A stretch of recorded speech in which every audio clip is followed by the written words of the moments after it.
নমস্কার বন্ধুরা, আজ শনিবার, এখন বাজে সকাল 10:30। আর আজকে তো সকাল থেকেই বৃষ্টি হচ্ছে, তার মধ্যে আবার ঠান্ডা ওয়েদার।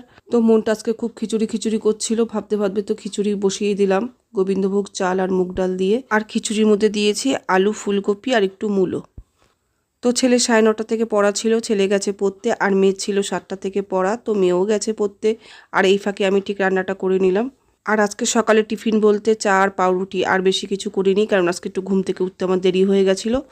মেয়ের 7টা থেকে পড়া ছিল, আবার 10:30 থেকে আর একটা পড়া ছিল, তো ও চলে গেছে আবার পড়তে। তো পড়ে এসে ওর ভাইকে আবার নিয়ে এসেছে পড়ার ওইখান থেকে। তো সকাল থেকেই তো বৃষ্টি, তো বৃষ্টির মধ্যেই দুই ভাই বোন পড়তে গেল, তো কিছু তো করার নেই, কেননা সামনেই তো ওদের পরীক্ষা। তো ছেলের তো ছুটি হয়েছে 12টার সময়, তো মেয়ে 12টার সময় ওর ভাইকে নিয়ে এসেছে। তো আনার সময় তো দুজনেই বৃষ্টিতে ভিজে গেছে, তারপর দুই ভাই বোন স্নান করে নিয়েছে। তো একটার সময় আমি ওদের খেতে দিয়ে দিয়েছি। তো আজকে রান্না করেছি খিচুড়ি, ফুলকপির বড়া, পাঁপড় ভাজা, বাঁধাকপির তরকারি।